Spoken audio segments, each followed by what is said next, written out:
संस्कृत्य नरं चैव नरोत्तमं देवीं सरस्वतीं व्यासं ततो जयमुदीरयितुमुखं करोति वाचालं प्रबलं हैतेगिरिं यत्कृपात्तमहं वन्दे परमानन्दमाधवं विदं कल्पतरोर्गलितं फलं सुखमुखादं तत्रवसन्वितं भागवतं परमालयो मुहुरो रचिता भूविभागः ओं व्यासं प्रश्नोत्सारं चक्रकर्मशं पराशरात्मनं वन्दे तपोनिधिं ओं व्यासाय विष्णुरूपाय व्यासरूपाय विष्णवे नमो वै ब्रह्मनिधये वासिष्ठाय नमो नमः ओं श्री परमात्मने नमः ओं नमो भगवते वासुदेवाय। एकादश स्कंध अध्याय 2 ब्रह्म तथा पृच्छामः ये चलते जदुवंश वंशकथा वसुदेव उवाच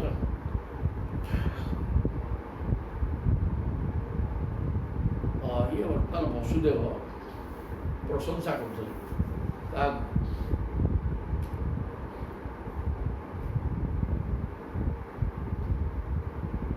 नारद आसिक पहुँचले नारद को सत्कार कले एवं कहले जे देवता मान संतुष्ट करेले बा तीर्थ स्नान कले पाप दूर हो किंतु आपण बहुत दिन लगे किंतु आपण दर्शन मात्र पाप दूर हो जाए। साधु मैंने अत्यंत समस्त की वात्सल्य स्नेह करती क्या प्रति शत्रुता भाव न थाए साएव कर्म सचिवा साधव दीन वस्त्रा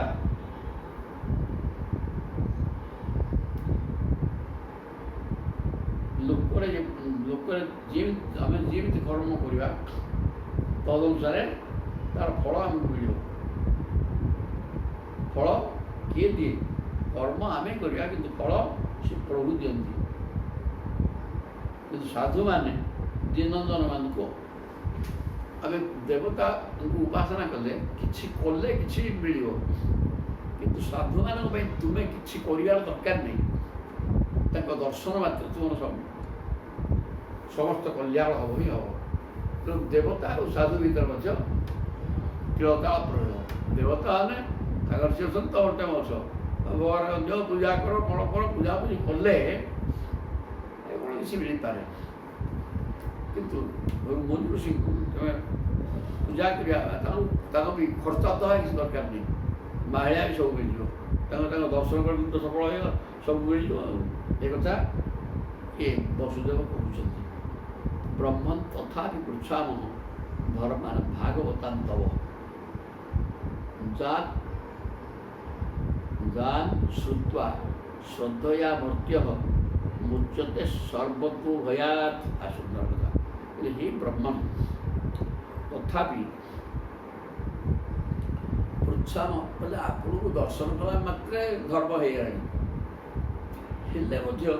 से मो मन बुझुची तेणु मोर तेना पृच्छामः धर्मान भागवतान धर्मान भागवत धर्म कौन सीटा मत कह जत श्रुत्वा भागवत बोले भक्त खाटी अर्थ भक्त तेणु से भक्तर धर्म कौन माने धर्म शब्दर अर्थ कि आचरण से कौन कौन कले भक्त भाव प्रमाणित हो धर्मान भागवतान पृच्छामः जत श्रुत्वा जहाँ शुणिले श्रद्धया जहाँ को श्रद्धार सह शुणिले मर्त्य मुच्यते सर्वतो भया मृत्य मान मृत्यु लोकर बासिंदा सबू भयरू रक्षा पाई जाए भागवत धर्म जो शुणी खाली ताले मृत्यु भयरू रक्षा पाई भगवत एकदम भागवत भागवत कहले भगवान को स्वरूप श्रीमद् भागवत ग्रंथ ये स्वरूप वर्णनाई भागवत धर्म कथा जेहेतु कहते भागवत मान जड़े भक्तर धर्म कौन ये पक्का अर्थ यार अन्य अर्थ ये किसी हेनी प्रकृत में जड़े भक्तर धर्म कौन माने कौन आचरण कले कौन कले भक्त बोली କୁହାଯିବ ଭଗବାନ ତୁମକୁ ମିଳିବେ। ତାହା ମୋତେ ବର୍ଣ୍ଣନା କରି କହ। ଅହଂ କିଳ ପୁରା ଅନନ୍ତମ ପଦାର୍ଥ ଭୂମି ମୁକ୍ତିଦମ ଅପୂଜୟନ ନ ମୁଖ୍ୟାୟ ମୋହିତ ଦେବ ମାୟା। କହିଲେ ମୁଁ ବି ତପସ୍ୟା କରୁଥିଲି କେତେବେଳେ ଅହଂ କିଳ ପୁରା ମାନେ ଇଏ ଶୁଦ୍ଧପା କୃଷ୍ଣୀ ଗର୍ଭ ଏବଂ ଶୁଦ୍ଧପା ସତ୍ୟ ଯୁଗ ହେଲେ ଆମେ ଦିଉତି ତପସ୍ୟା କଲୁ ପୁରା ଅନନ୍ତ ପ୍ରଜାର୍ଥ ଭୂମି ମୁକ୍ତିଦମ। ଭଗବାନଙ୍କୁ ଆମେ ତପସ୍ୟା କଲୁ ଜଣକାକୁ ବସିକି ସ୍ୱାମୀ ସ୍ତ୍ରୀ ଭଗବାନ ଆସିଲେ ମୁକ୍ତି ମାଗିତେ ଦେଇଥାନ୍ତେ। ଆମେ କହିଲୁ ପ୍ରଭୁ ଆପଣଙ୍କୁ ସନ୍ତାନ ହିସାବରେ ଆମେ ଚାହୁଁଛୁ ହେଲା ଅପୂଜୟନ ନ ମୁଖ୍ୟାୟ ତାକୁ ଏତେ ପୂଜା କରିକି ମଧ୍ୟ ମୁକ୍ତି ମାଗିଲୁ ନାହିଁ। ମୋହିତ ଦେବମାୟା ଦ୍ୱାରା ଆମେ ଏମିତି ମୋହଗ୍ରସ୍ତ ହେଇଗଲୁ ସେ କହିଲୁ ତୁମ ଭଳିଆ ପୁଅଟିଏ।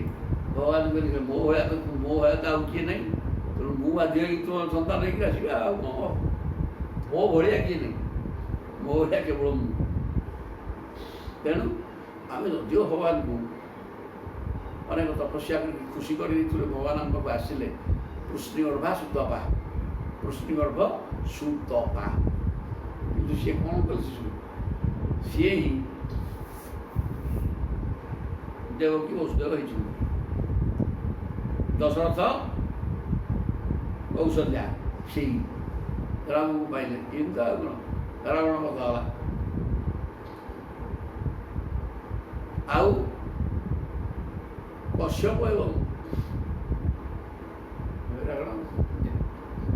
ଅଦିତି ଏମାନେ ମଧ୍ୟ ସେଇ ଭଗବାନ ବଂଶ ଆଉ। ତେଣୁ ଏଇ ତିନିଟା ସିଏ ହେଇଥିଲେ ସତ୍ୟ ତ୍ରେତା ଦ୍ୱାପର ତିନି ଯୁଗରେ ତିନି ଜଣଙ୍କୁ ପିତାମାତା କରିକି ପ୍ରଭୁ ଆବିର୍ଭାବ ହେଇଛନ୍ତି। କଳି ଯୁଗ ବି କିଛି ନାହିଁ। ଯଥା ବିଚିତ୍ର ବ୍ୟସନାଥ ଭବଦ୍ଭି ବିଶ୍ୱତୁ ଭୟାତ୍ ମୁଚ୍ୟେମନ ହ୍ୟଞ୍ଜସା ଇବ ଆଧା ତଥା ନହ ସାଧି ସୁବ୍ରତ। କହିଲେ ଯଥା ବିଚିତ୍ର ବ୍ୟସନାଥ ଭବଦ୍ଭି ବିଶ୍ୱତୁ ଭୟାତ୍ କହିଲେ ହେ ସୁବ୍ରତ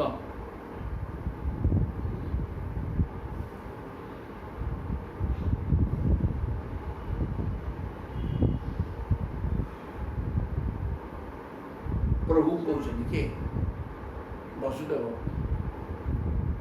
ପ୍ରଭୁ ମାନେ ବସୁଦେବ କହୁଛନ୍ତି ନାରଦକୁ ସୁବ୍ରତ ମାନେ ଉତ୍ତମ ବ୍ରତଧାରୀ ଅନବରତ ପ୍ରଭୁଙ୍କ ଚିନ୍ତନରେ ତାଙ୍କ ନାମ କୀର୍ତ୍ତନରେ ତାଙ୍କ ଜପରେ ତୁମର ସମୟ ଯାଉଛି। ତେଣୁ ବ୍ରତକୁ ଧାରଣ କରିଛ। ଯଥା ବିଚିତ୍ର ବ୍ୟସନାଥ ଭବଦ୍ଭି ବିଶ୍ୱତୋ ଭୟାଗାତ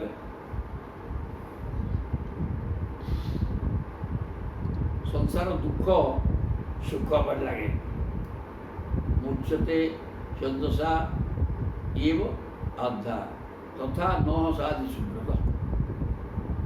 ସଂସାରଟା କେବଳ ଦୁଃଖମୟ କିନ୍ତୁ ମନ ତ ଉଲ୍ଟା ବୁଝେ। ଏଇ ଦୁଃଖ ଗୁଡ଼ାକ ତାକୁ ସୁଖ ଭଳିଆ ଲାଗେ।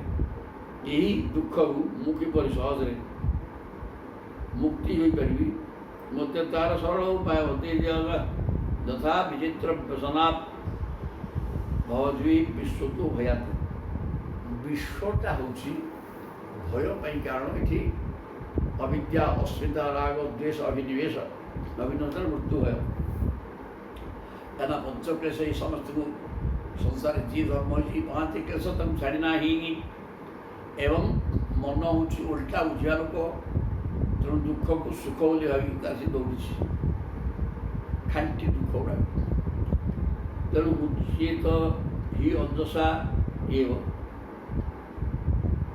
ତେଣୁ ମୁଁ ଏ ସଂସାର ଭିତରୁ ଅଞ୍ଜସାରେ ଅତି ଶୀଘ୍ର କେମିତି ମୁକ୍ତି ଲାଭ କରିକି ଉଦ୍ଧାର ହେଇଯିବି ସେଇ ପ୍ରକାର ମୋତେ ଉପଦେଶ ଦିଅ ଏବଂ ମୋତେ ଅନୁଶାସନ କର। ମୋତେ କ'ଣ କରିବାକୁ କହ ସେଇଟା ଆଦେଶ ଦେଇକିରି ପାଳିବାକୁ କହ। ଏମିତି କରିବାକୁ ବାଧ୍ୟ। ଏମିତି କଲେ ଯାଇକି ଭଗବାନ ମିଳିବେ। ଏଇ କଥା ବସୁଦେବ ନାରଦଙ୍କୁ କହିଲେ। ତାମାନେ ଏଠି ସଂସାରଟା ଦୁଃଖପୂର୍ଣ୍ଣ, କିନ୍ତୁ ମନ ଏ ଦୁଃଖକୁ ସୁଖ ବୋଲି କଳ୍ପନା କରେ। ତେଣୁ ଏ ଦୁଃଖ ଜଞ୍ଜାଳ ବିଶିଷ୍ଟ ସଂସାରରୁ ମୁକ୍ତି ପାଇବାକୁ ହେଲେ ମୋତେ କ'ଣ କରିବାକୁ ହବ ସେ କଥା ଆପଣ କହନ୍ତୁ। ଅଣ୍ଟା ଗୋଟେ କଥାଟା ସେ ସୁଖବାଚ ସୁଖଦେବ କହୁଛନ୍ତି, ରାଜନ୍ ଏବଂ କୃତ ପ୍ରସରଣ ବସୁଦେବେନ ଧୀମତା ପ୍ରୀତଃ ତମାହ ଦେବର୍ଷି ହରେଃ ସଂସ୍ମାରିତ ଗୁଣୈ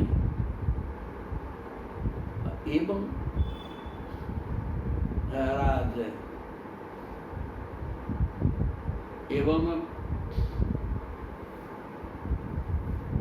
ରାଜନ୍ ସେ ସୁଖଦେବ କହୁଛନ୍ତି, ହେ ରାଜନ୍ ପରୀକ୍ଷିତ, ଏବଂ କୃତ ପ୍ରଶ୍ନ ବସୁଦେବେନ ଧୀମତା ବସୁଦେବେନ ବୁଦ୍ଧିମାନ ବସୁଦେବଙ୍କ ଦ୍ୱାରା କୃତ ପ୍ରଶ୍ନ करा जानते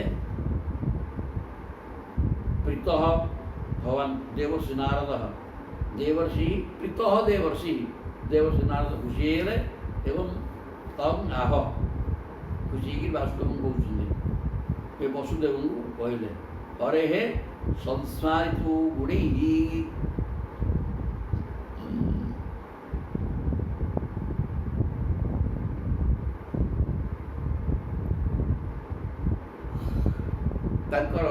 प्रभुंकर गुण गुड़ाक मन पड़ा कार नारदंकर प्रभुंकर गुण बोले संसार अवतार नहीं जो कार्यकलाप भलमंद कर चलती से गुड़ाक स्मरण को पड़े आसला।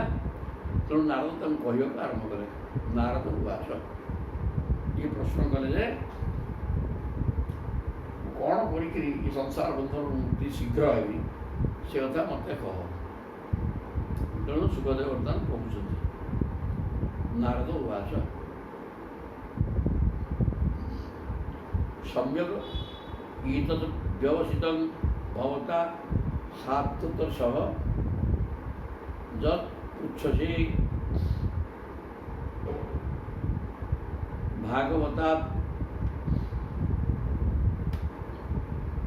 भागवतान् धर्मान् तुम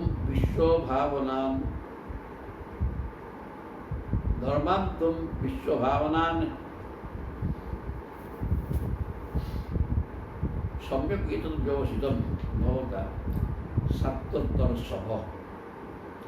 नारद कहले हे ऋषभ मैंने श्रेष्ठ सात्वतमान श्रेष्ठ जदुवंशी भितर जदु कौन गोटे कूल नुह 20-21टा कूल 21टा कहले। तेणु सेगुड़ाक सात्वत तेणु सात्वत वंशर सर्वश्रेष्ठ पुरुष हे वसुदेव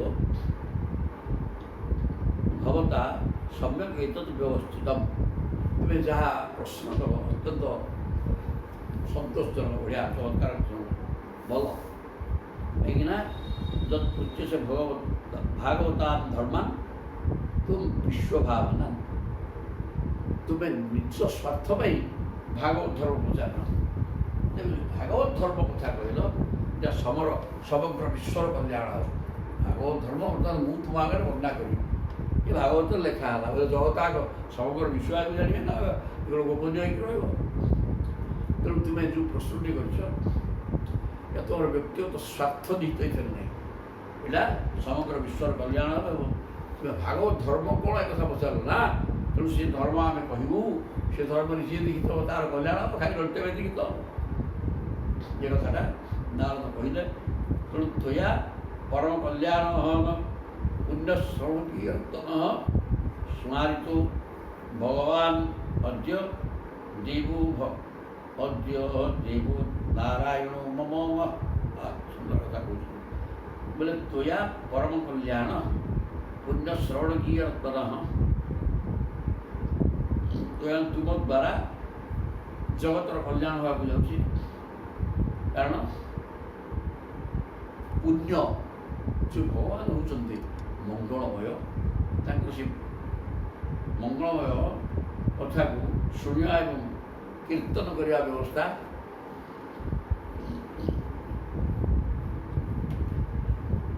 पुण्य श्रवण कीर्तन स्मारित बर्तमान तांकर पुण्य पुण्य मंगलमय भगवान जो कार्यकलाप ताको श्रवण एवं कीर्तन करने तुम्हें मन पकईदेल यार उत्तर जहाँ आसो भागवत धर्म कह तो भगवान को पाइबा कौन कौन दरकार कहब ना तेणु भगवान कथा आसो जबरदस्त पुण्य श्रवण कीर्तन स्मारित तुम्हारी प्रश्न द्वारा तुम्हें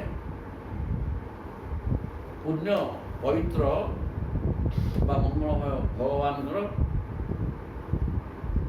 जस श्रवण कीर्तन व्यवस्था करदेल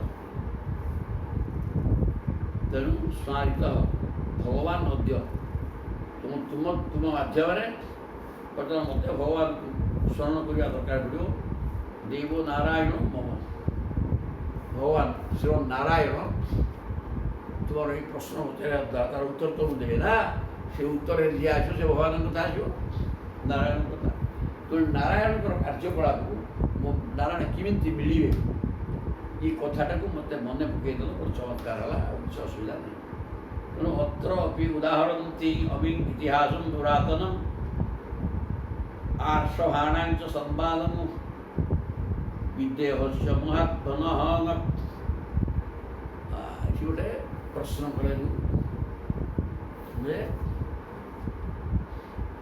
भागवत धर्म कौन मत कह सी संपर्क चलती अत्र उदा गोटे ये भागवत धर्म कौन ये संपर्क गोटे पुराणा कथा रही पुरातनम इतिहासम इतिहास बोले पुराणा कथा पुरातन बोले पुराणा कथा गोटे अत्यंत पुराणा इतिहास रही विषय आर्षभाणांच संवादम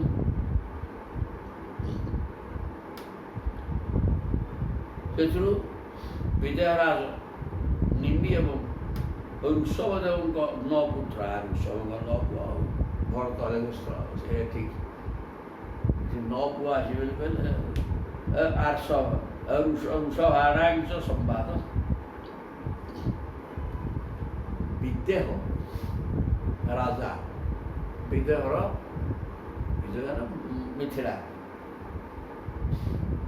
जनकपुरी कह तेणु से विदेह राज्यर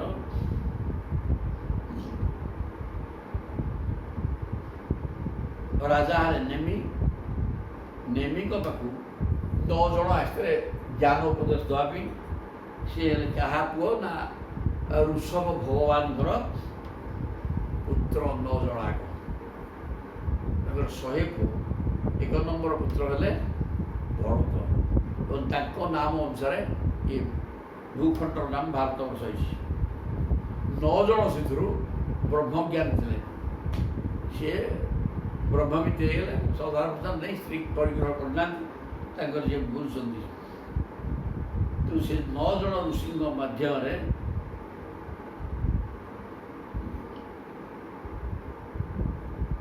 9 जन ऋषि केमती ज्ञान कहले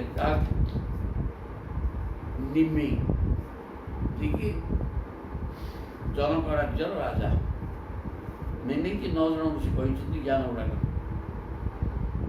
संवाद विदेहस्य महात्मन जोटा कि विदेह विदेह देश संवाद हम विदेहर राजा नेमिकी ऋषभंकर 9 जन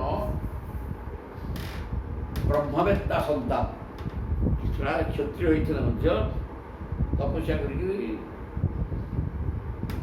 ब्राह्मणत्व को पाईगला ब्रह्मज्ञान पाईगला सी 9 जन आगे कपि हरि सब बाहर 9 जन किए कौन कह तो गाड़ी कथा प्रियव्रत नाम सुत मनोहोम स्वयं भुवश्च तस्य अग्निध्र तत्व नाभि ऋषभ तत्सुत श्रुत ऋषभ कथा कि आरंभ होगा ऋषभ किए से प्रश्न होला नहीं सागे सागे आसला ऋषभ किए से आमको ना शुण प्रियव्रत नाम सुत मनोहोम स्वयं भुवश्च ସ୍ୱୟଂଭୂବ ମନୋହଚ ସୁତ ସ୍ୱୟଂଭୂବ ମନୁଙ୍କର ଜଣେ ଦୁଇଟା ପୁଅ, ଗୋଟେ ହେଲେ ପ୍ରିୟବ୍ରତ ଆଉ ଜଣେ ଦାନପାଳ। ପ୍ରିୟବ୍ରତ ନାମକ ଯେଉଁ ପୁଅଟା ତସ୍ୟ ଅଗ୍ନିଧ୍ର, ତାଙ୍କ ପୁଅ ହେଲେ ଅଗ୍ନିଧ୍ର। ତାପରେ ତାଙ୍କ ପୁଅ ନାଭି, ନାଭିଙ୍କ ପୁଅ ଋଷଭ।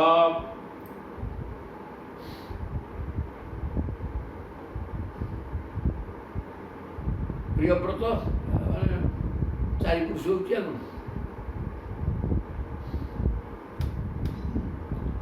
ପ୍ରିୟବ୍ରତଙ୍କ ପୁଅ ଅଗ୍ନିଧ୍ର, ଅଗ୍ନିଧ୍ରଙ୍କ ନାଭି, ନାଭିଙ୍କ ପୁଅ ଋଷଭ। ଯେଉଁ ଋଷଭ ବି ଭଗବାନ ଥିଲେ, ତାଙ୍କର 100 ପୁଅ। এই কথা ଆସିବ। ତମାହୁ ବାସୁଦେବାଂଶ ତମ୍ ଋଷଭ ଦେବମ୍ ବାସୁଦେବାଂଶ ଆହୁ। ସେଇ ଋଷଭ ମଧ୍ୟ ଯେମିତି ପୃଥୁ ହେଉଛନ୍ତି ଭଗବାନଙ୍କର ଅବତାର, ଯେମିତି ଋଷଭ ଦେବ ହେଉଛନ୍ତି ମଧ୍ୟ ବାସୁଦେବଙ୍କର ଅଂଶ ଅବତାର। ମୁଖ୍ୟ ଧର୍ମ ବିବକ୍ଷୟା ବାସୁଦେବାଂଶଂ ଋଷଭମ୍। ବାସୁଦେବଙ୍କର ଭଗବାନ କୃଷ୍ଣଙ୍କର ଅଂଶାବତାର ଋଷଭ ଦେବଙ୍କୁ ମୁଖ୍ୟ ଧର୍ମ ବିବକ୍ଷୟା, ମୁଖ୍ୟ ଧର୍ମ କହିବା ପାଇଁ, କ'ଣ ଆଚରଣ କଲେ ମୁକ୍ତି ମିଳିବ ଏଟା କହିବା ପାଇଁ ଅବତୀର୍ଣ୍ଣ ସୁତ ସତଂ। ଋଷଭଙ୍କର ଋଷଭକୁ ମୁଖ୍ୟ ଧର୍ମ କହିବା ପାଇଁ ତାଙ୍କର 100 ପୁତ୍ର ହୋଇଥିଲେ। ତସ୍ୟାସିତ ବ୍ରହ୍ମପାରଗମ୍।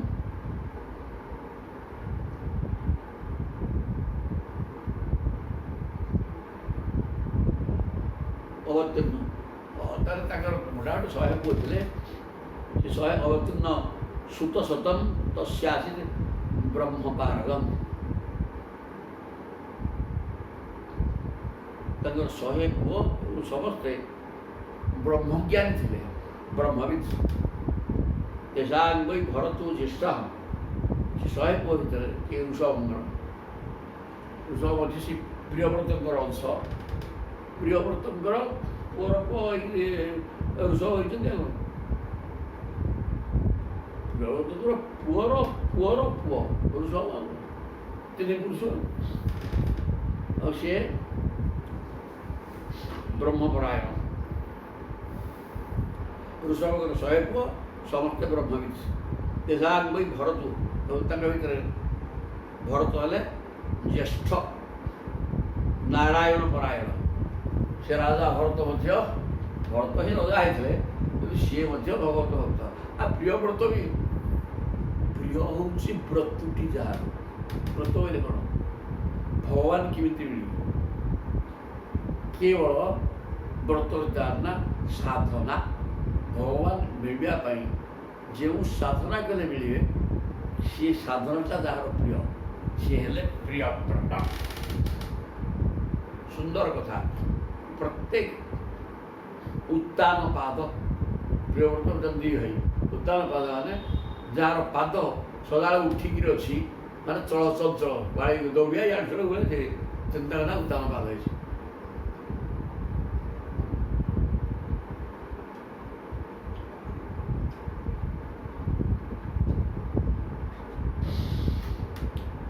ତାହେଲେ ପ୍ରିୟବ୍ରତଙ୍କର ବଂଶରେ ଋଷଭ ହୋଇଥିଲେ ଜନ୍ମ, ତାଙ୍କର 100 ପୁଅ, ସେ ସବୁ ବ୍ରହ୍ମଦର୍ଶୀ। ତାଙ୍କ ଭିତରେ ଭରତ ଶ୍ରେଷ୍ଠ, ଯିଏକି ନାରାୟଣ ପରାୟଣ। ବିଖ୍ୟାତ ବର୍ଷମ ଏତତ୍ ଜନ୍ନାମ୍ନା ଭାରତଂ ଅଭୂତ, ଭାରତମ ଅଦ୍ଭୁତମ୍। ସେଇ ଋଷଭଙ୍କର ଜ୍ୟେଷ୍ଠ ପୁତ୍ର ଭରତଙ୍କର ନାମ ଅନୁସାରେ ଏଇଟା ଆଗରୁ ୟା ନାଁ ଥିଲା ଅଦନାଭ, ତାପରେ ଭାରତ ହେଲା। ସରିଲେ ସ ଭୁକ୍ତ ଭୋଗାନ୍ ତ୍ୟକ୍ତ୍ୱା ଇମାନ୍ ନିର୍ଗତଃ ତପସା ହରି। ଉପାସନ ତପ୍ ତତ୍ପଦବି লেভে বই জন্মভিः স্ত্রীভিः সভুক্ত ভোগং। କି ଯେଉଁ ରାଜା ଭରତ ହେଲେ, ସିଏ ରାଜ୍ୟକୁ ଠିକ୍ ଭୋଗ କଲେ। ଭୋଗ କରିକିରି ତ୍ୟକ୍ତ୍ୱା ଇମାନ୍, ତାପରେ ପୃଥିବୀକି ଛାଡ଼ି ଦେଇକି ତାକୁ ରଜା କରି ଦେଇକିରି ନିର୍ଗତଃ ତପସା, ବାନପ୍ରସ୍ଥରେ ପଳେଇଲେ ତପସ୍ୟା କରିବା ପାଇଁ। ବାନପ୍ରସ୍ଥରେ ଗଲେ ଉପାସୀନ ତତ୍ ପଦନା ତତ୍ ପଦବୀ ଜନ୍ମ ଭିତରେ ତାପରେ ଯାଇକି ଉପାସନା ଆରମ୍ଭ କରିଦେଲେ। ଉପାସନା କରିକିରି 3 ଜନ୍ମରେ ଭଗବାନଙ୍କୁ ପାଇଲେ। କିଏ? ରାଜା ଭରତ। ସେଠୁ ମୃଗ ପରେ ଜଡ଼ଭରତ ଏବଂ ମୁକ୍ତି ଆଉ ଏ କଥା କହିଲେ। ତେଷାଂ ନବଦ୍ୱୀପପତୟୁ ଅସ୍ୟ ସମନ୍ତତଃ କର୍ମତନ୍ତ୍ର ପ୍ରଣୀତାରଃ ଏକାଶୀତି ଦ୍ୱିଜାତୟଃ।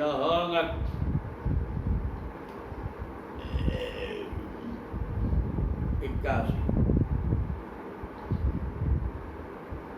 9 9 18 19 ସେମାନଙ୍କ ଭିତରୁ ଦେଶା ନବଦ୍ୱୀପପତୟ 100 ପୁଅ ନା, ଜ୍ୟେଷ୍ଠ ପୁତ୍ର ରଜା ହେଲେ ଭରତ।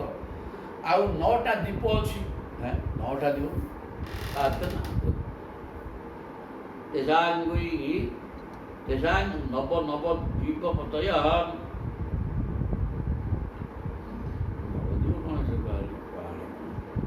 ଭରତଙ୍କ ଛଡ଼ା ଋଷଭଦେବଙ୍କର ଅନ୍ୟ ଅନେଶ୍ୱତ ପୁତ୍ର ମଧ୍ୟରୁ 9 ଜଣ ପୁତ୍ର ଭାରତବର୍ଷର ବିଭିନ୍ନ ଦିଗରେ ଥିବା 9ଟି ଦ୍ୱୀପ।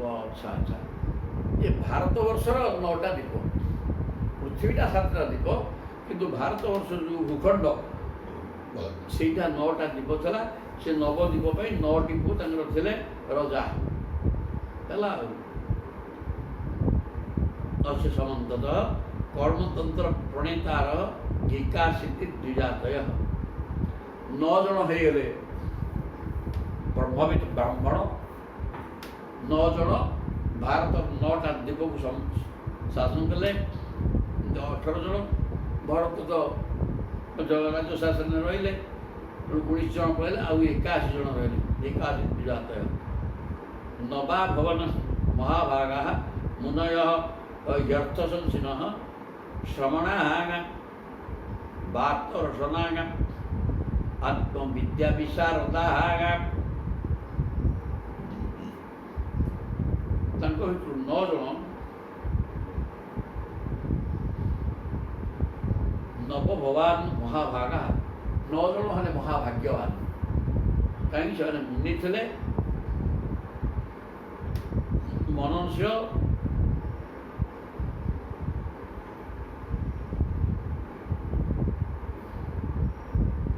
ଏବଂ ଆତ୍ମବିଦ୍ୟାରେ ପାରଙ୍ଗମ, ବ୍ରହ୍ମବିଦ୍ୟାରେ ପାରଙ୍ଗମ 9 ଜଣ। ତେଣୁ ସେମାନେ ଭାଗ୍ୟବାନ। ଶ୍ରମଣାଃ ବାର୍ତ୍ତରସନା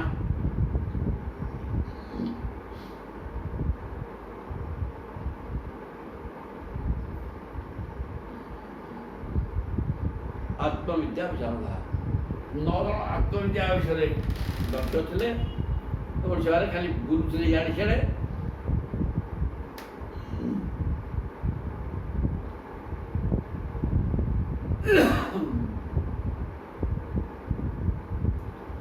ଜଣ ଦିଗମ୍ବର ସନ୍ନ୍ୟାସୀ ଥିଲେ, ଆତ୍ମବିଦ୍ୟା ବିଶାରଦ।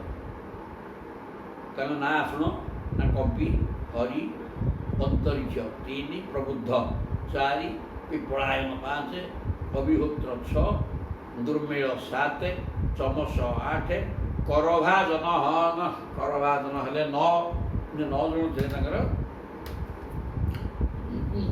9 ଜଣ ହେଲେ ବ୍ରହ୍ମବିତ୍।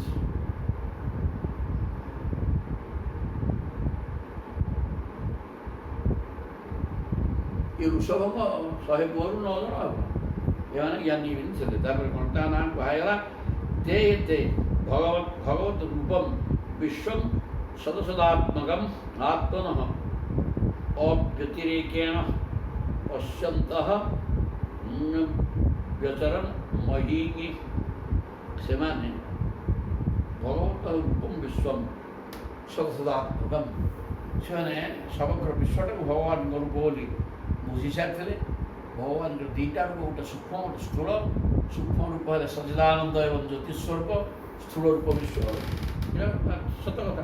ତେଣୁ ସମଗ୍ର ବିଶ୍ୱଟାକୁ ଭଗବାନଙ୍କର ସତ୍ ଏବଂ ଅସତ୍, ଆଉ ଏ ସଂସାରଟା ସତ୍ ଅସତ୍ ମିଶ୍ରଣରେ ହେଇଛି। ଜଡ଼ ଚୈତନ୍ୟ ମିଶ୍ରଣ ସମସ୍ତ ଜଗତ। ଏଠି 84 ଲକ୍ଷ ଜୀବଜନ୍ତୁ ବିଭିନ୍ନ ଜାତିର ଅଛନ୍ତି, ସମସ୍ତେ ଜଡ଼ ଏବଂ ଚେତନାର ମିଶ୍ରଣରେ ହେଇଛନ୍ତି।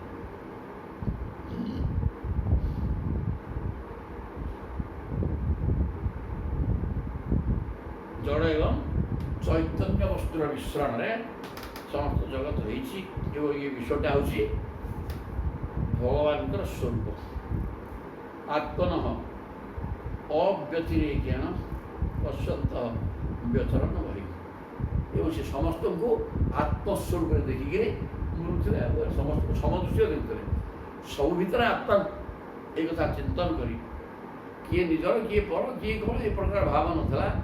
ସବୁ ବାସୁଦେବ ସର୍ବମ୍ ଏଇ ଦୃଷ୍ଟିରେ ସମସ୍ତଙ୍କୁ ସମଭାବାପନ୍ନ ହୋଇକି ଦେଖୁଥିଲେ ଏବଂ ପୃଥିବୀରେ ବୁଲୁଥିଲେ।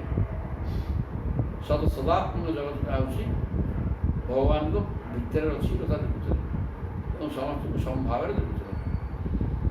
ଅବ୍ୟାହତେଷ୍ଟଗତୟ ସୁରସିଦ୍ଧ ସାଧ୍ୟ ଗନ୍ଧର୍ବ ନରକିନ୍ନର ନାଗଲୋକାଙ୍ଗନା ମୁକ୍ତାଶ୍ଚରନ୍ତି ମୁନିଚାରଣଭୂତ ନାଥ ବିଦ୍ୟାଧର ନିଜ ଭବାନ ଭୁବନାଦି କାମ। ତାହେଲେ ଏ ଯେଉଁ 9 ଜଣ ମୁନିଆଙ୍କର କାମ କ'ଣ ନା ସେମାନେ ଅବାଧରେ ସେମାନେ ଅବ୍ୟାହତ ଇଷ୍ଟଗତୟ ସେ ଏମିତି ସବୁଆଡ଼େ ତ ବୁଲୁଥିଲେ ଆଉ ତାଙ୍କ ଗତିରୁଦ୍ଧ କରିବା ପାଇଁ କାହାର କ୍ଷମତା ନଥିଲା। ଚତୁର୍ଦ୍ଦଶ ବ୍ରହ୍ମାଣ୍ଡ ଯୁଆଡ଼େ ଯେତେବେଳେ ମନ ହେଲା ସୁର ସିଦ୍ଧ ଦେବଲୋକ ସିଦ୍ଧଲୋକ ସାଧ୍ୟ ଗନ୍ଧର୍ବ ଯକ୍ଷ ନରଲୋକ କିନ୍ନର ନାଗଲୋକ ପାତାଳ ନାଗଲୋକାନ ମୁକ୍ତା ଚରନ୍ତି ମୁନିଚାରଣ ଭୂତନାଥ।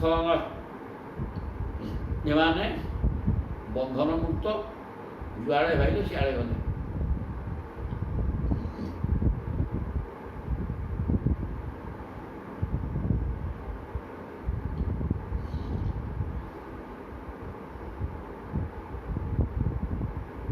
ମୁକ୍ତାଃ ଚରନ୍ତି ମୁନିଚାରଣ ଭୂତନାଥ। ମୁନିଚାରଣ ଭୂତନାଥ ବିଦ୍ୟାଧର ବିଦ୍ୟାଧର ଦ୍ୱିଜ ଗବାନ ଯେଉଁମାନେ ବ୍ରାହ୍ମଣ ଗାଈ ଭୁବନାନି କାମ ବ୍ରାହ୍ମଣ ଭୋଜାତିର ଯେଉଁ ସବୁ ସ୍ଥାନ ରହିଛି ସେଠାରେ ବି ସ୍ୱଚ୍ଛନ୍ଦରେ ବିତରଣ କରୁଥିଲେ। ଏମାନେ ସ୍ୱଚ୍ଛନ୍ଦରେ ଚଳୁଥିଲେ, ଯୁଆଡ଼େ ଇଚ୍ଛା ସିଆଡ଼େ କରୁଥିଲେ ମନଦାନ। ଏଠିକି ଯିବା ବେଳେ ଚାଲିଲେ ଉଡ଼ିକି ଯିବା କ'ଣ ଏଇ ପ୍ରକାର ହେଇକିରି ମୁନି ଜନଲୋକରେ ମୁନିଆଙ୍କୁ ରହନ୍ତି। ମୁନି ଚାରଣ ଭୂତନାଥ ମନ ହେଲା ଭୂତନାଥଙ୍କ ପାଖକୁ ଯିବେ। କେଉଁଠି ପ୍ରୟାସ ଶିବ ଶଙ୍କର ସେଠିକି ପଳେଇଲେ। କେତେବେଳେ ବିଦ୍ୟାଧର କେତେବେଳେ ବ୍ରାହ୍ମଣ ଗୋଜାତି ଯେଉଁଠିକି ଭାବୁଥିଲେ ସେ ଜାଗାକୁ ଏମାନେ ପଳେଇ ପାରୁଥିଲେ। କିଏ ଇଏ 9 ଜଣ ଆଗ ଅବିହରି ଅନ୍ତରିକ୍ଷ କେ ଇଏ କଦା ନିମେ ସତ୍ରଂ ଉପଯଜ୍ଞ ଯଦୃଚ୍ଛୟା ବିତ୍ତାୟମାନ ମାନଂ ଋଷିଭି ଅଜନାଭେ ମହାତ୍ମନ। କେ ଏକଦା ନିମେ ଦିନକର କଥା ଏଇ 9 ଜଣ ଇଚ୍ଛା ଗତି କରୁଥିବା ମୁନି ସତ୍ରଂ ଉପଯଜ୍ଞ ଯଦୃଚ୍ଛୟା ନେମି ଗୋଟେ ଜ୍ଞାନ ସତ୍ର କରିଥିଲେ। ଇଏ ସେଇଠି ଆସିକି ପହଞ୍ଚିଗଲେ। ରାଜା ନେମିଙ୍କ ଯଜ୍ଞସ୍ଥଳ ସେ ଗୋଟେ ଯଜ୍ଞ କରୁଥିଲେ, ସେଠି ପହଞ୍ଚିଗଲେ। ଯଦୃଚ୍ଛୟା ନେମିଙ୍କ ଯଜ୍ଞ ଦେଖିବାକୁ ଯିବୁ ବୋଲିକି ସେଠିକି ଆସିନାହାନ୍ତି, ବୁଲୁ ବୁଲୁ ଆସିକି ପହଞ୍ଚିଗଲେ। ବିତ୍ତାୟ ମାନଙ୍ଗ ଋଷିଭି ଯେତେବେଳେ ଏଇ ଅଜନାଭ ଭାରତବର୍ଷରେ ମହାତ୍ମା ନିମି ବଡ଼ ବଡ଼ ଋଷିମାନଙ୍କୁ ଡକାଇ ଏକ ଯଜ୍ଞ କରୁଥିଲେ।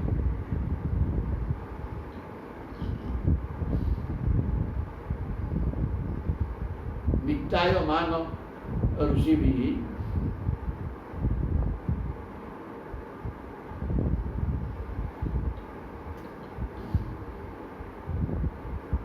ଅଜନାଭେ ମହାତ୍ମା। ଅଜନାଭ ମାନେ ଭାରତର ପୂର୍ବ ନାଁ ଥିଲା ଭାତ ଏବେ ତ ହେଲା ଇଏ କରି ଭାଇଙ୍କ ନାଁ ମାନେ କୃଷକ ବଡ଼ ପୁଅଙ୍କ ନାଁ ଅନୁସାରେ ତା ପୁରୁଡ଼ିଆ ନାଁ ଅଲଗା ହେଉଥିଲା।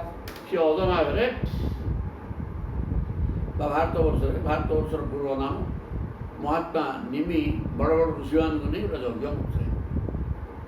ତେଣୁ ସେ ଯଜ୍ଞ ସ୍ଥଳରେ ଇଏ 9 ଜଣ ନେଇକି ପହଞ୍ଚିଗଲେ। ତାନ୍ ଦୃଷ୍ଟା ସୂର୍ଯ୍ୟ ସଙ୍କାଶାନ୍ ମହାଭାଗବତାନ୍ ରୂପ ଯଜମାନୋ ଅଗ୍ନୟ ବିପ୍ରା ସର୍ବ ଇବ ଉପଦସ୍ଥିରେ। ଯେତେବେଳେ ଇଏ 9 ଜଣ ନେଇକି ପହଞ୍ଚିଛନ୍ତି ତାଙ୍କର ବ୍ରହ୍ମଜ୍ୟୋତି ବାହାରି ଶରୀରରୁ ତାଙ୍କୁ ଦେଖିକିରି ସୂର୍ଯ୍ୟ ସଙ୍କାଶନ୍ ସତେ ଯେମିତି ସୂର୍ଯ୍ୟ ପଳେଇ ଆସିଲେ କି ଦୀପ୍ୟମାନ ସୂର୍ଯ୍ୟ ଭଳିଆ ଶରୀରରୁ ଜ୍ୟୋତି ବାହାରୁଥିଲା।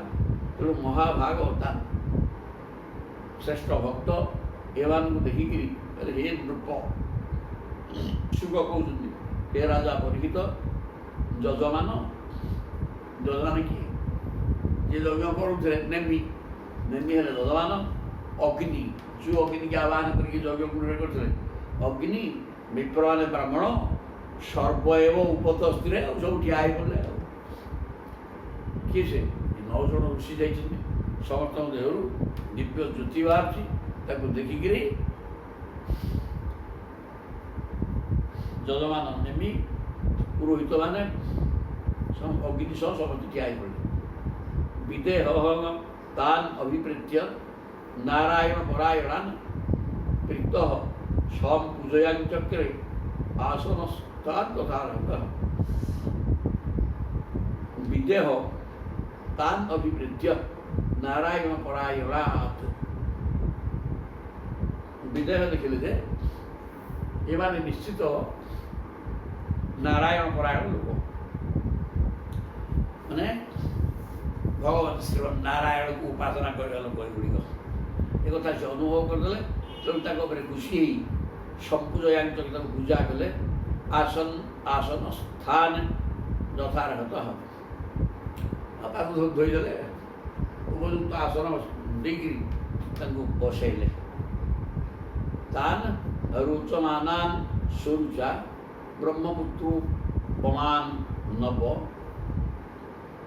ପପ୍ରଚ୍ଛ ପରମ ପ୍ରୀତ ପ୍ରଶ୍ରୟାବନତୁ ନୃପ ମାନେ ରାଜା ନେମି ଏମାନଙ୍କୁ ସତ୍କାର କରି ଆସନ ଦେଇକି ବସେଇ ରୁଚମାନାନ୍ ସ୍ୱରୁଚା ସେମାନେ ନିଜ କାନ୍ତିରେ ଏପରି ଦୀପ୍ତିମାନ ହୋଇଥିଲେ ଯେ ଦେଖି ମନେ ହେଉଥିଲା ସେମାନେ ବ୍ରହ୍ମାଙ୍କ ପୁତ୍ର ସରକାଦି ସ୍ୱରୁଚା ବ୍ରହ୍ମପୁତ୍ର ଉପମାନ ତାଙ୍କ ଦେହରୁ ଜ୍ୟୋତି ବାହାରୁଥିଲା। ଦେଖିକି ଜାଣି ହେଉଥିଲା ଯେ ସତେ ବ୍ରହ୍ମାଙ୍କର ମାନସ ପୁତ୍ର ଚତୁଃଶଲ ପ୍ରଭୃତି। ପପ୍ରଚ୍ଛ ପରମ ପିତା ତେଣୁ ତାଙ୍କ ଉପରେ ଅତ୍ୟନ୍ତ ଖୁସି ହେଇଗଲେ।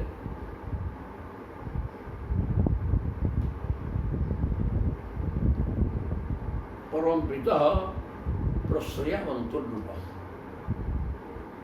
ବିଦିତ ଭାବରେ ତାଙ୍କ ପ୍ରତି ନମ୍ରତା ପ୍ରକାଶ କରିବା ସହିତ ତାଙ୍କୁ ପ୍ରଶ୍ନ ପଚାରିଲେ କିଏ ସେ ରାଜା ନେମି ବିଦେହ ଭାଷ କ'ଣ କହୁଛନ୍ତି ମନ୍ୟେ ଭଗବତଃ ସାକ୍ଷାତ୍ ପାର୍ଷଦାନ୍ ମଧୁଦ୍ଦିଶା ବିଦେହ ରାଜ ନେମି କହିଲେ ମୁଁ ଆପଣମାନଙ୍କୁ ସାକ୍ଷାତ୍ ଭଗବାନ ମଧୁସୂଦନଙ୍କର ପାର୍ଷଦ। ମଧୁଦ୍ଦିଶ ମଧୁ କହିତ ରାକ୍ଷସର ବିନାଶକାରୀ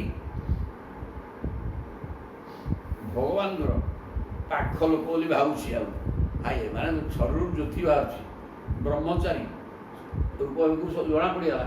ତେଣୁ କହୁଛନ୍ତି ଆପଣ ପ୍ରଭୁଙ୍କର ପାର୍ଷଦ ବିଷ୍ଣୁ ଭୂତାନ୍ ଲୋକାନାଂ ପାବନାୟ ଚରନ୍ତି।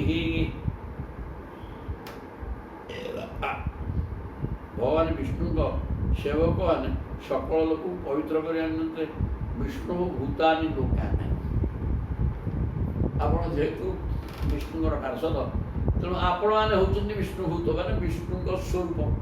ତେଣୁ ଆପଣମାନେ ବୁଲିକିରି ଚାରିଆଡ଼େ ବୁଲିକିରି ଜଗତକୁ ପବିତ୍ର କରିବା ପାଇଁ ଆପଣ ବିଚରଣ କରନ୍ତି।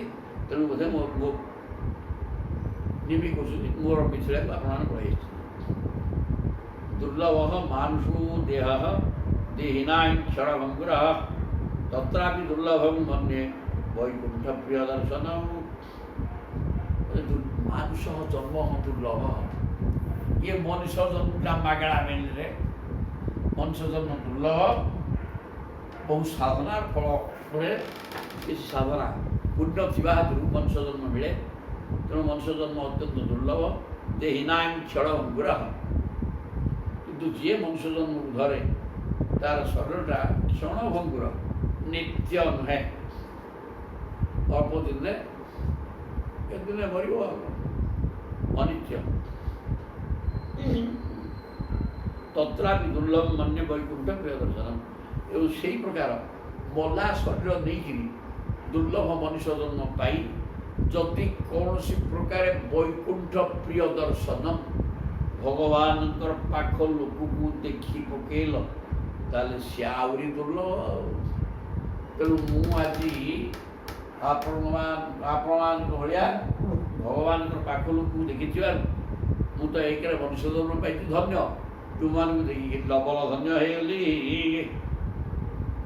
କାରଣ ଆପଣଙ୍କ ଦର୍ଶନ ଭଗବାନଙ୍କ ପାଖକୁ ନେଇଯିବ। ଆତ୍ୟନ୍ତିକ କ୍ଷେମଂ ଉତ୍ସାହ ଭବତୁ ଅନଘା ସଂସାରେଶ୍ୱରୀ କ୍ଷଣାର୍ଦ୍ଧୋପି ସତ୍ସଙ୍ଗ ସେବଧି ନୃଣାଂ। ଆତ୍ୟନ୍ତିକ କ୍ଷେମ ଉତ୍ସାହ ଭବତୁ ଅନଘା। ହେଲେ ହେ ଅନଘା, ଆପଣମାନେ ନିଶ୍ଚିତ ନିଷ୍ପାପ ପାପହୀନ ପୁରୁଷ। ମୁଁ ତେଣୁ ଆପଣମାନଙ୍କୁ ପଚାରୁଛି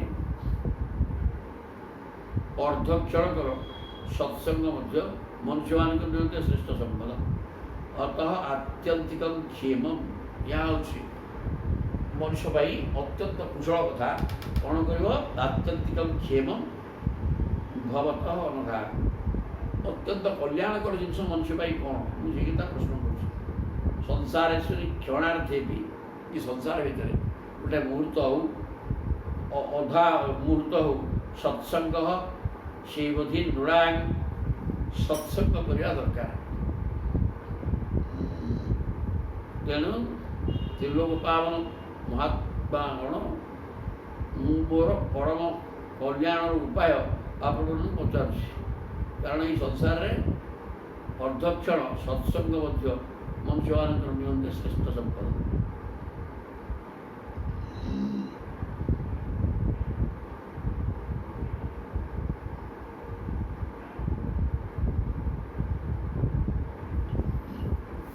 ଅର୍ଦ୍ଧକ୍ଷଣ ଏ ସଂସାର ଭିତରେ ଘର କରିକିରି ଅଳ୍ପ ସମୟ ପାଇଁ ନହେଲା ଆଜ୍ଞା ଯଦି ସତ୍ସଙ୍ଗ କଲ ତାହା ମଙ୍ଗଳପ୍ରଦ। କ୍ଷଣାର୍ଦ୍ଧ ସତ୍ସଙ୍ଗ ସେବଧି ନୃଣାଂ। ତେଣୁ ବର୍ତ୍ତମାନ ସତ୍ସଙ୍ଗ କରିବା ଦରକାର। ଆପଣମାନେ ତ ନାରାୟଣ ପରାୟଣ ସତ୍ପୁରୁଷ, ଆଉ ମୋର ଅହୋଭାଗ୍ୟ ଆପଣମାନେ ଆସି ମୋତେ ସାକ୍ଷାତକାର ଦେଇଛନ୍ତି। ତେଣୁ ଧର୍ମାନ ଭାଗବତାନ ବୃତ୍ତ, ତେଣୁ ତୁମେ ହିଁ ଭାଗବତ ଧର୍ମ କ'ଣ ମୋତେ କହ। ଏଇଟା ପ୍ରଶ୍ନ କରୁଛନ୍ତି କିଏ? ନାରଦଙ୍କୁ ବସୁଦେବ। ତେଣୁ ବସୁଦେବ ନାରଦ ସେଠୁ କହିଲେ, ଏଇ ଭିତରେ ଗୋଟେ ସୁନ୍ଦର ପୁରାଣ କଥା ଅଛି, ଇତିହାସ କଥା। ସେଟା ବର୍ଣ୍ଣନା କଲେ। ଆଉ ନେମି ଗୋଟେ ଯଜ୍ଞ କରୁଥିଲେ ଗୁରୁ ଋଷିଙ୍କୁ ନେଇକିରି। ଇଏ ଋଷଭଙ୍କର 100 ପୁତ୍ର, ଜ୍ୟେଷ୍ଠ ହେଲେ ଭରତ, ଆଉ 9 ଜଣ ହେଉଛନ୍ତି ଅତ୍ୟନ୍ତ ଜ୍ଞାନୀ। ତାଙ୍କ ନାଁ ଦେଇଦେଲେ କବି, ହରି, ଅନ୍ତରିକ୍ଷ ଇତ୍ୟାଦି। ସେଇମାନେ କ'ଣ କଲେ? ଆଉ 9 ଜଣ ରଜା ଥିଲେ। 9ଟା ଦ୍ୱୀପର, ଏ ଭାରତବର୍ଷ 9 ଦ୍ୱୀପ କରାହେଇଥିଲା, 9 ଭାଗ କରାହେଇଥିଲା। ତେଣୁ ସିଏ 9 ଜଣ ଆଗ ଆସିଥିଲେ। ଆସିକି ବର୍ତ୍ତମାନ ନେମିକ ଯଜ୍ଞରେ ପହଞ୍ଚନ୍ତି। ନେମି ଦେଖିଲେ ଯେ ଏଇସବୁ ବ୍ରହ୍ମଜ୍ଞାନୀ, ତାଙ୍କୁ ପଚାରିଲେ କ'ଣ ଭାଗବତ ଧର୍ମ କ'ଣ? ଆଉ ତୁମେ ନାରଦ କହିଲେ, ତୁମେ ଯାହା ପ୍ରଶ୍ନ କଲ ମୋତେ ସେଇଟା ଜନକ ନେମି ବର୍ତ୍ତମାନ ପ୍ରଶ୍ନ କରିଥିଲେ 9 ଜଣ ଋଷଭଙ୍କର ପୁଅ ବ୍ରହ୍ମଦର୍ଶୀ। ଜୈ ପ୍ରସନ୍ନ ପ୍ରପନ୍ନାୟ ଦାସ୍ୟତ୍ୟାତ୍ମ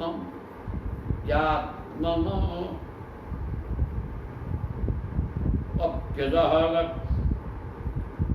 ଜୈ ପ୍ରସନ୍ନ। ତେଣୁ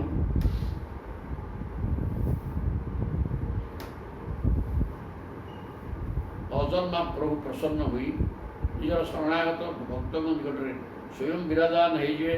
ଦାସ୍ୟଥି ଆତ୍ମାନଂ ଅପି ଅଜହ ଅଜହ ଅପି ଆତ୍ମାନଂ ଦଦାତି। ଯେଉଁ ଭଗବାନଙ୍କର ଜୟୀ ପ୍ରସନ୍ନ, ଯେଉଁ ଭଗବାନଙ୍କୁ ଖୁସି କରିଦେଲା ପରେ ପ୍ରପନ୍ନାୟ ଯେଉଁମାନେ ଶରଣାଗତ ତାଙ୍କ ପାଖରେ ନିଜେ ପ୍ରଭୁ ଅଜ ମାନେ ଅଜନ୍ମା ହେଇଥିଲେ ମଧ୍ୟ ଆତ୍ମାନଂ ନିଜେ ନିଜକୁ ସମର୍ପଣ କରିଦିଅନ୍ତି। ଏହି ପ୍ରକାରରେ ଭଗବାନ ଭକ୍ତକୁ ନିଜକୁ ନିଜେ ସମର୍ପଣ କରିଦେବେ। ଭକ୍ତର ଅଧୀନ ପରା ଭଗବାନ। ଅହମ୍ ଭକ୍ତାଧୀନ ବୋଲି କହିଛନ୍ତି। ତେଣୁ ଭାଗବତ ଧର୍ମ କ'ଣ ବୋଲି ପଚାରତେ ସେ କହିଲେ ଯିଏ ଯେଉଁ ଭଗବାନ ଖୁସି ହେଇଗଲେ ତାଙ୍କର ଶରଣାଗତ ଭକ୍ତ ନିକଟରେ ନିଜକୁ ସମର୍ପଣ କରିଦିଅନ୍ତି। ସିଏ ଭଗବାନ ସେଇ ମାନେ ଯେଉଁ ଧର୍ମ ଆମେ ଆଚରଣ କରେ। ସେ କହିଲେ ଭାଗବତ ଧର୍ମ କ'ଣ? ଇଏ କହିଲେ ଭାଗବତ ଧର୍ମ ଏହା, ଯେଉଁ ଧର୍ମ ଆଚରଣ କଲେ ନିଜେ ଭଗବାନ ଭକ୍ତ ପାଖରେ ସମର୍ପିତ ହେଇଯିବେ। ଭକ୍ତ ପାଖକୁ ତାଙ୍କ ସିଆଡ଼ିକି ସମର୍ପିତ ହେଇଯିବେ, ନିଜକୁ ନିଜେ ଦେଇଦେବେ। ସୁନ୍ଦର କଥା କହିଲେ ନାରଦ ବାଚ ଏ କଥା କହିଛନ୍ତି। ତାପରେ ନାରଦ କହିଲେ ଏବଂ તે ନିମିନା ପୃଷ୍ଠା ବସୁଦେବ ମହତ୍ତମଃ ପ୍ରତିପୂଜ୍ୟ ଭ୍ରୁବନ ପ୍ରେୟ ପ୍ରୀତ୍ୟାଗ ସହସ୍ୟ ରୁଚିଜଂ ନୃପଂ। ଏହି ପ୍ରକାର ତେ ନିମିନା ପୃଷ୍ଠା ରାଜା ନିମି ଯିଏକି ଜନକ ମାନେ ମିଥିଳାର ରାଜା ଯିଏ ହେବ ତା ନାଁ ଜନକ। ତାଙ୍କ ନାଁଟା ପ୍ରକୃତ ନେମି କିନ୍ତୁ ପଦବୀଟା ଜନକ। ଜନକ ଗୋଟେ ପଦବୀ। ବ୍ୟାସ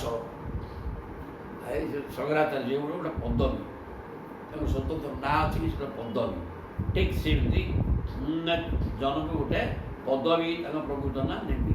ଏବଂ તે ନିମିନା ପୃଷ୍ଠ ନିମି ନିମିଙ୍କ ଦ୍ୱାରା ପଚରା ଯାଆନ୍ତେ ସୁଖଦେବ କହୁଛନ୍ତି ନାରଦ ଏ ବସୁଦେବ ମହାତ୍ମା ବସୁଦେବ ନିମିଙ୍କ ଦ୍ୱାରା ଏ ପ୍ରକାର ପ୍ରଶ୍ନ କରାଯାଆନ୍ତେ ପ୍ରତିପୂଜ୍ୟା ଅପୂର୍ବନ ପ୍ରୀତ୍ୟା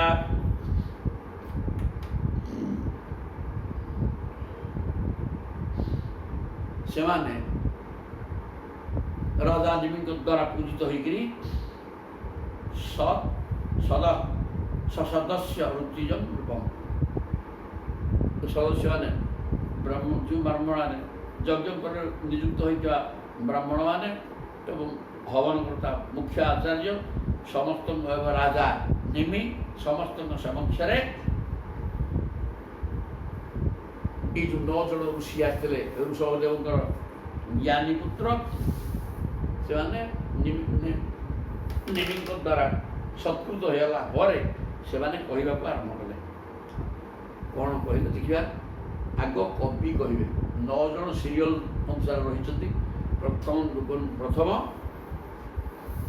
ବ୍ୟକ୍ତିଙ୍କ ନାଁ ହେଲେ ପ୍ରଥମ ବ୍ରହ୍ମଦର୍ଶୀ ବ୍ୟକ୍ତି ହେଲେ କବି 1 ନମ୍ବରରେ 9 ଭିତରୁ। ତେଣୁ ଆଗ କବିକୁ କହିଲେ। କବି ଉବାଚ ମନ୍ୟେ କୃତଶ୍ଚିତ୍ ଭୟଂ ଅଚ୍ୟୁତସ୍ୟ ପାଦାମ୍ବୁଜୋ ପାସନମତ୍ର ନିତ୍ୟଂ ଉଦ୍ବିଗ୍ନ ବୁଦ୍ଧେଃ ଅସଦାତ୍ମଭାବାତ୍ ବିଶ୍ୱାତ୍ମନା ଯତ୍ର ନିବର୍ତ୍ତତେ ଭି। କହିଲେ ମନ୍ୟେ ଅକୁତଶ୍ଚିତ୍ ଭୟଂ ଅଚ୍ୟୁତସ୍ୟ। ମହାତ୍ମା କବି କହୁଛନ୍ତି କ'ଣ କହିଲେ, ମୋ ମତରେ ପରମ କଲ୍ୟାଣ ନିମନ୍ତେ ଭଗବାନ ଅଚ୍ୟୁତଙ୍କ ଚରଣରେ ଶରଣ ନେଇଯିବା ହିଁ ଶାଶ୍ୱତ ରୂପରେ ସର୍ବୋତ୍କୃଷ୍ଟ ଭୟ ରହିତ ସାଧନା। ମନ୍ୟେ କୁତଶ୍ଚିତ୍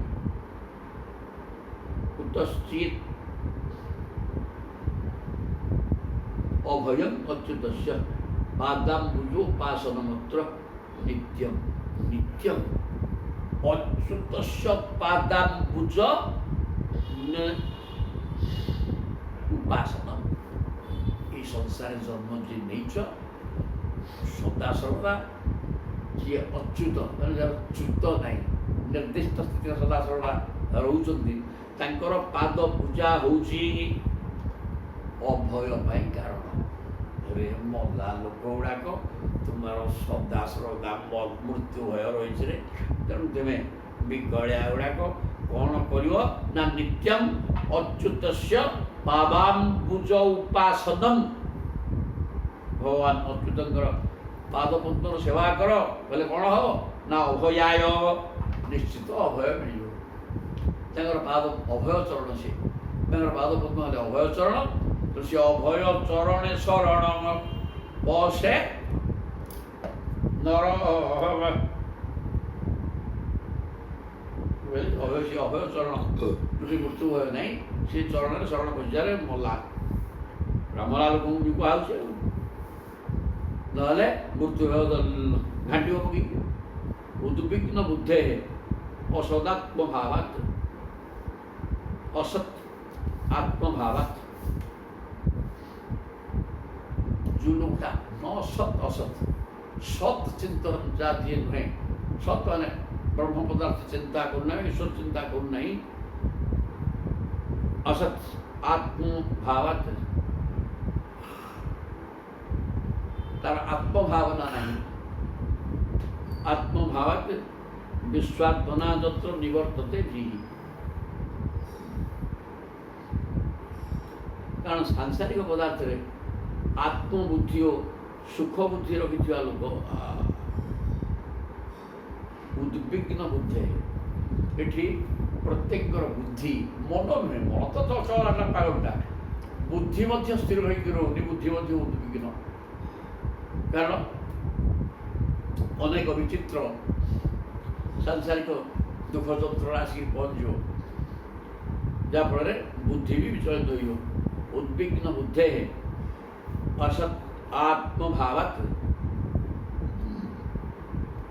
ଆତ୍ମବୁଦ୍ଧି ଓ ସୁଖ ବୁଦ୍ଧି ରଖିଥିବା ଲୋକ ହିଁ ଯଦି ଭଗବାନଙ୍କର ଅନନ୍ୟ ଶରଣାଗତ ହୋଇଯାଆନ୍ତି, ତେବେ ତାର ଫଳସ୍ୱରୂପ ସେମାନଙ୍କର ଅଜ୍ଞାନ ଦୂର ହୋଇଯାଏ।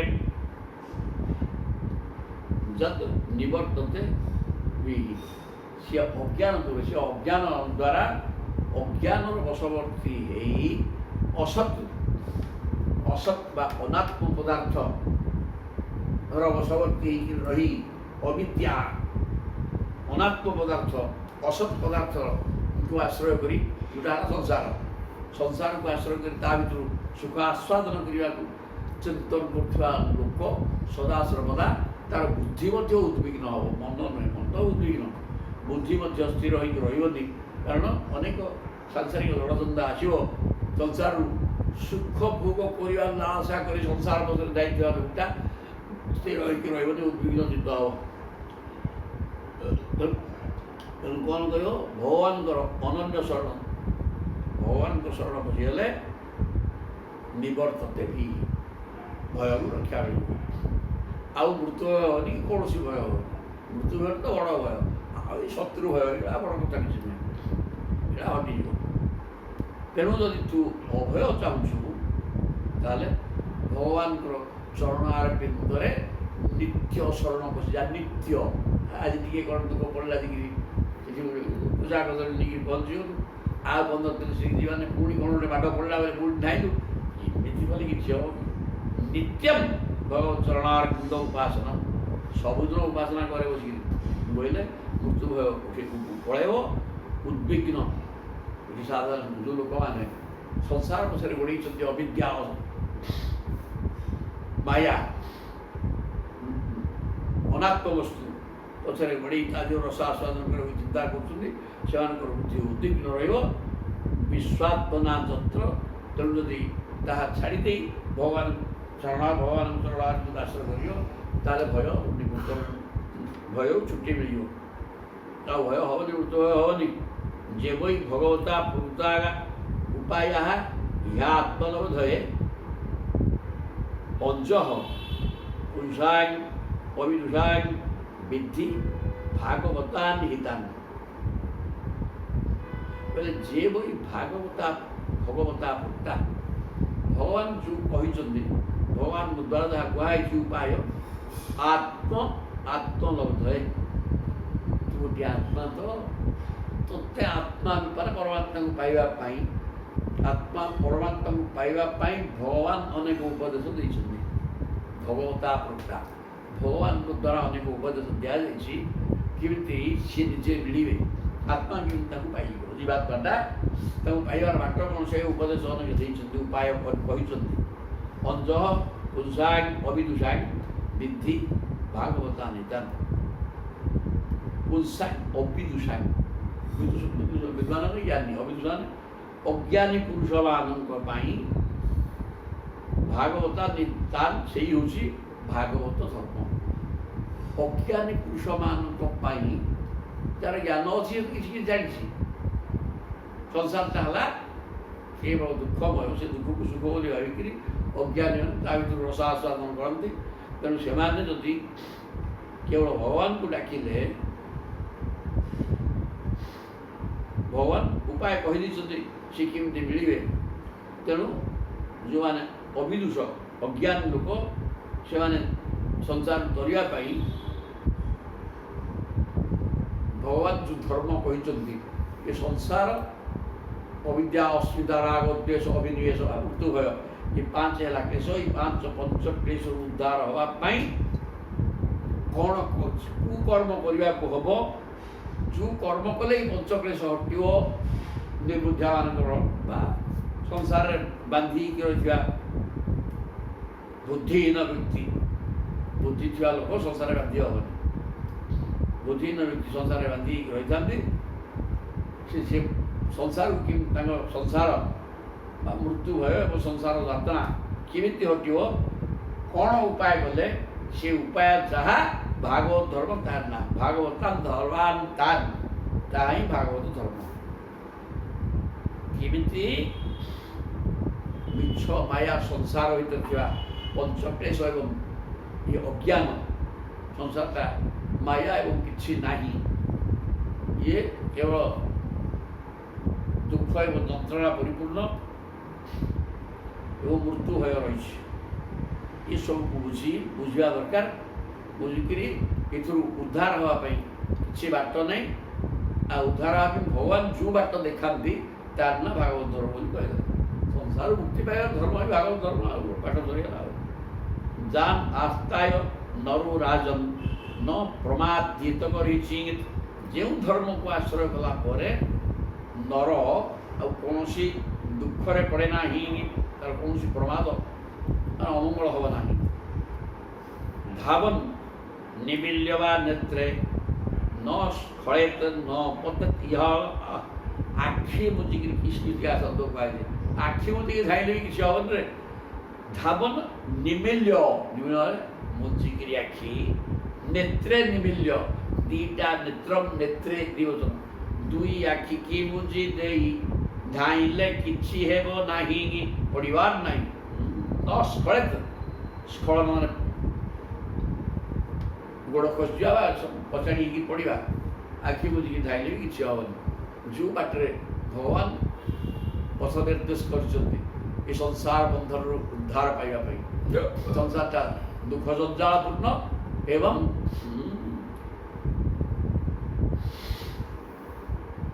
କେବଳ ମୃତ୍ୟୁ ଭୟ ତେଣୁ ସବୁ ଉଦ୍ଧାର ପାଇବା ପାଇଁ ଭଗବାନ ବାଟ ନିର୍ଦ୍ଦେଶ କରିଦେଇଛନ୍ତି ସେଇ ବାଟରେ ଯିଏ ଯିବ ଆଖି ବୁଝିକି ଧାଇଁଲେ ମଧ୍ୟ ତାର ଗୋଡ଼ ଖସିବାର ନାହିଁ କଚାଡ଼ି ହେଇକି ପଡ଼ିବାର ନାହିଁ ସୁନ୍ଦର କଥା କହିଦେଲେ ତାପରେ କାୟେନ ବାଚା ଆସିଗଲାରେ ଜ୍ଞାନ କ'ଣ ସେ କଥାଟା ଆଉ ଗୋଟିଏ ଆରମ୍ଭ କଲେ କାୟେନ ବାଚା ମନସେନ୍ଦ୍ରିୟେର୍ ବା ବୁଦ୍ଧ୍ୟାତ୍ମନା ବା ଅନୁସୃତ ସ୍ୱଭାବାତ୍ କରୁମି ଯତ୍ ସକଳಂ ପରସ୍ମୈ ନାରାୟଣା ୟେତି ସମର୍ପୟେତ୍ ତତ୍ ଛୟ ଜଗନ୍ନାଥ ଆରମ୍ଭ ହେଇଗଲେ କାୟେନ ବାଚା ମନସା ଇନ୍ଦ୍ରିୟୈ ବା କାୟ ବାକ୍ୟ ମନ ଇନ୍ଦ୍ରିୟ ଦ୍ୱାରା କାୟ ମାନେ ଶରୀର ବାକ୍ୟ କଥା କହୁଛ ଆଉ କଥା ବନ୍ଦ କର ଭଗବାନ କଥା କହ ଶରୀର ଅଛି। କୋଉଠି ମଦ ଭାଟିକି ଯିବ, ଚାଷ ଖେଳିବାକୁ ଯିବ ନାହିଁ, ମନ୍ଦିରକୁ ଯା। ମନ୍ଦିରକୁ ଯାରେ କାଇ ହାତ ଅଛି, ଫୁଲ ତୋଳିକି ଗୁନ୍ଥ, ତୁଳସୀ ମାଳ ଗୁନ୍ଥ, ପ୍ରଭୁଙ୍କ ବିଗ୍ରହକୁ ପୋଷାପୋଷି କରି ବସ୍ତ୍ର ପିନ୍ଧେଇ ଫୁଲମାଳ ଗୁନ୍ଥିକିରି ଲଗେଇ ହାତ କରେ, ଗୋଡ଼ ଅଛି, ଚାଲେ, ଇଏ ଗୋଟିଏ ସରିବା। ତାହେଲେ ଏଇ ପ୍ରକାର କହିବୁ ହେଲେ ଯାଇକିରି ଭଗବାନ ମିଳିବେ। କହିଲେ କାୟେନ ବାଚା ମନସା, କଥା କହିବାକୁ ତୋର ସାମର୍ଥ୍ୟ ଅଛି, ଲୋକ କଥା କହିପାରୁନାହାନ୍ତି। ଯଦି କହିବୁ ଭଗବତ କଥା କହ, ମନସା ମନରେ କେବଳ ଈଶ୍ୱର ଚିନ୍ତନ କରେ, ମନଟା ସଂସାର ଚିନ୍ତାରେ ରଖେନି। ଇନ୍ଦ୍ରିୟ ହିଁ, ଇନ୍ଦ୍ରିୟ ଗୁଡ଼ାକ ବିଷୟ ଗ୍ରହଣ କରି ମନ ଉପରେ ରଖି ମନକୁ ପାଗଳ କରୁଛନ୍ତି, ବିଷୟ ଗ୍ରହଣ କରେନି। ଆଖିଟା ରୂପ ଦେଖିବାକୁ ହେଇଛି, ସେ ଜଗନ୍ନାଥଙ୍କ ରୂପକୁ ଚାହିଁକିରି ବସରେ, ସେଥିରେ ଆନନ୍ଦ ଅଛି। ସେ ହେଲେ ବ୍ରହ୍ମ ପଦାର୍ଥ, ବ୍ରହ୍ମ ହିଁ ଆନନ୍ଦମୟ। ସେ ଆଖି ଦୁଇଟାକୁ ଦେଖୁନୁ, ତା ଭିତରେ ଆକର୍ଷଣ ରହିଛି। ତେଣୁ ସେ ଯେଉଁ ବେଶ ପିନ୍ଧିଲେ ମଧ୍ୟ ସେ ଯେହେତୁ ସ୍ୱତଃ ସୁନ୍ଦର, ସେ ଅତ୍ୟନ୍ତ ସୁନ୍ଦର ଦେଖାଯାଆନ୍ତି। ତାକୁ ଚାହିଁକିରି ବସରେ କାନ ଅଛି, ଭାଗବତ କଥା ଶୁଣୁ, ଏଇ ତ କଥା ଆଉ। ତେଣୁ ସବୁ ଇନ୍ଦ୍ରିୟକୁ ପ୍ରଭୁଙ୍କ କାମରେ ଲଗେଇଦେ, ମନକୁ ପ୍ରଭୁଙ୍କ କାମରେ ଲଗେଇଦେ, ବଚନ ପ୍ରଭୁ କଥା କହିବାରେ ଲଗେଇଦେ। ଶରୀର ଅଛି, ପ୍ରଭୁଙ୍କ ସ୍ଥାନ ବୁଲିବାକୁ ଯା।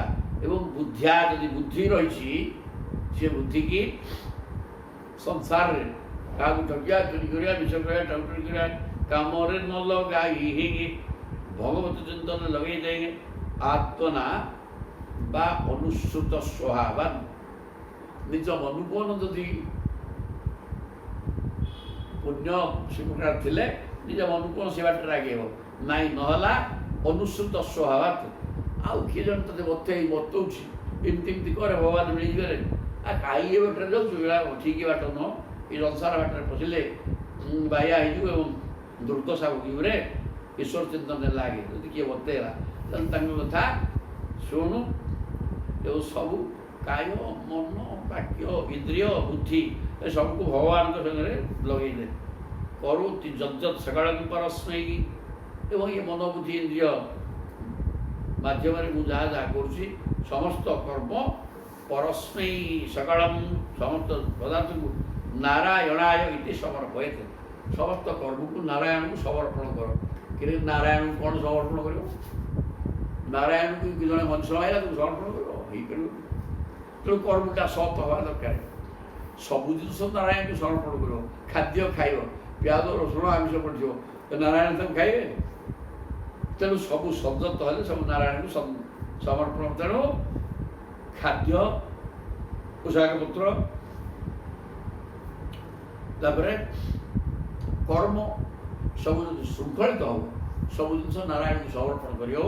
ଏବଂ ସେ କହୁଛନ୍ତି କାୟ, ଶରୀର, ମନ, ବଚନ, ଇନ୍ଦ୍ରିୟ, ବୁଦ୍ଧି ସବୁ ଦ୍ୱାରା ଯେଉଁ କର୍ମ ହେଉଛି, ସେ କର୍ମକୁ ଶ୍ରୀମଦ୍ ନାରାୟଣଙ୍କ ଚରଣାରବିନ୍ଦରେ ସମର୍ପଣ କରିଲେ ତେଣୁ ସେ କର୍ମ ଗୁଡ଼ାକ ସବୁ ଶୁଦ୍ଧ ହେବା ଦରକାର, ସମର୍ପଣ କରିପାରିବ ନାହିଁ। ଏତିକି ହେଇଛୁ ସତୀଶୀ ତାପରେ ଦେଖିବା।